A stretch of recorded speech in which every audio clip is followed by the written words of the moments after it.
दोस्तों यूं तो आप लोगों ने इतिहास में दी जाने वाली कई सारी सजाओं के बारे में सुना ही होगा, जिनमें से किसी में इंसान को उल्टा लटकाकर बीच से काट दिया जाता था, तो किसी में उन्हें चूहों से कटवाकर मारा जाता था। इसके अलावा बिजली के झटके देकर मारने का भी नियम कई सारे लोगों ने अपनाया और इसी तरह ही कई सारे खतरनाक रास्तों को अपनाकर लोगों को उनकी गलतियों की सजा दी जाती थी। लेकिन दोस्तों इतिहास में एक सजा ऐसी भी है जो किसी का भी दिल दहला सकती है और उस सजा का नाम है ब्रेजन बुल, जिसे कि ब्रॉन्ज बुल या फिर सिसिलियन बुल भी कहा जाता है। दरअसल इस सजा के अंदर क्रूर शासक के द्वारा इंसानों को पीतल से बने हुए एक बुल यानी कि सांड के अंदर डालकर तब तक भुना जाता था जब तक उसकी चिल्लाते चिल्लाते जान ना निकल जाए। और दोस्तों इस बुल को कुछ इस तरह से डिजाइन किया गया था कि आदमी इसके अंदर कितना भी चीखता और चिल्लाता हो, लेकिन बाहर एक मधुर संगीत सुनाई देती थी। हालांकि इस सांड के बारे में और भी बहुत सारी बातें हम आगे इस वीडियो में जानेंगे, लेकिन उससे पहले चलिए हम यह जानते हैं कि आखिर इस सजा के बारे में लोगों को पता कैसे लगा और इस तरह की सजा दी कब जाती थी। तो दोस्तों ब्रेजन बुल सजा के बारे में बहुत सारी ऐतिहासिक किताबों में बताया गया है और इसी तरह की एक किताब ग्रीक हिस्टोरियन डायोडोरस सिक्लस ने भी लिखा है, जहां उन्होंने ब्रेजन बुल की पूरी कहानी बताई है। हालांकि इस सजा के अलावा भी उन्होंने और भी कई सारे सजाओं को अपने बुक में लिखा जो कि पहले के समय में क्रूर शासक लोगों को दिया करते थे। दरअसल इस बुल का आइडिया दिया था 570 और 554 बीसी के बीच पेरिलोस नाम के एक खोजकर्ता ने, जो कि अपने समय के एक इन्वेंटर यानी कि खोजकर्ता और मूर्तिकार थे। और दोस्तों इस पीतल से बने हुए सांड को जिसके लिए बनाया गया था उस क्रूर शासक का नाम था फलारिस, जो कि अपने राज्य के अंदर गलती करने वाले लोगों को ऐसी सजा देना चाहते थे जिससे हर कोई सहम उठे, और इसीलिए उन्होंने ब्रेजन बुल को डिजाइन करवाया।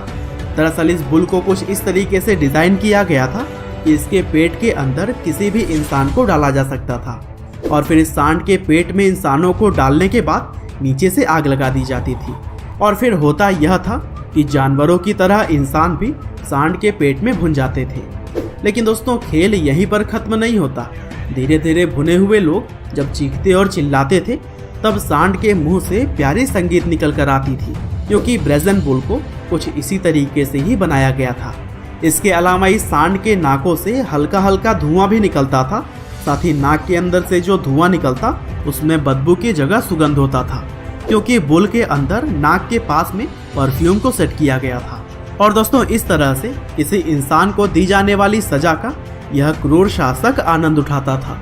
लेकिन दोस्तों क्या आपको पता है कि इस बुल में सबसे पहले जलाया किसको गया था? दरअसल ब्रेजन बुल के इन्वेंटर यानी कि खोजकर्ता पेरिलोस को ही अपने क्रूर शासक का निशाना बनना पड़ा, क्योंकि जब इस बुल को बनाने के बाद इसकी खासियत उन्होंने राजा को बताई तब राजा ने भी सबसे पहले पेरिलोस को ही डालकर इसका ट्रायल लिया। दरअसल राजा सुनना चाहते थे कि सच में इस सांड के अंदर से मधुर संगीत सुनाई देती भी है कि नहीं। और फिर खोजकर्ता को जलाने के बाद से राजा काफी खुश हो गए, क्योंकि ब्रेजन बुल राजा को खूब पसंद आया था। और फिर कई सारे लोगों को भी आगे चलकर इसके जरिए सजा दी गई। हालांकि उससे भी ज्यादा हैरान करने वाली बात यह थी कि जब यह क्रूर राजा अपने शासनकाल से हटा तब इसे भी बुल के अंदर ही भूनकर मार दिया गया था, जो कि अपने आप में बहुत ही ऐतिहासिक बात है। हालांकि चलिए अब हम आपको इससे जुड़े हुए सेंट यूस्टेस नाम के एक व्यक्ति की कहानी बताते हैं। दरअसल कहा जाता है कि 2nd सेंचुरी में जब रोमन लोग क्रिश्चियन धर्म में परिवर्तित नहीं हुए थे तो उससे पहले वो क्रिश्चियन धर्म के लोगों को सजा दिया करते थे, जिसमें रोमन साम्राज्य के लोग कई सारे क्रिश्चियंस को ब्रेजन बुल के अंदर डालकर मार देते थे। और कुछ ऐसा ही सेंट यूस्टेस के साथ भी हुआ था। अब दोस्तों हमें पता है कि इतिहास में हुई इस तरह की चीज़ों पर पूरी तरह से विश्वास कर पाना थोड़ा मुश्किल है, लेकिन कई बार इन ऐतिहासिक किताबों और मूर्तिकारों से यह पता चलता है कि यह बातें पूरी तरह से सच हैं। बाकी आपका इसके बारे में क्या कहना है हमें कमेंट करके ज़रूर बताइएगा। और ऐसे इंटरेस्टिंग वीडियोज़ को लगातार देखने के लिए कृपया लाइव हिंदी फैक्ट्स को सब्सक्राइब करें, साथ ही बेल आइकन को भी दबाना ना भूलिएगा। आपका बहुमूल्य समय देने के लिए बहुत बहुत धन्यवाद।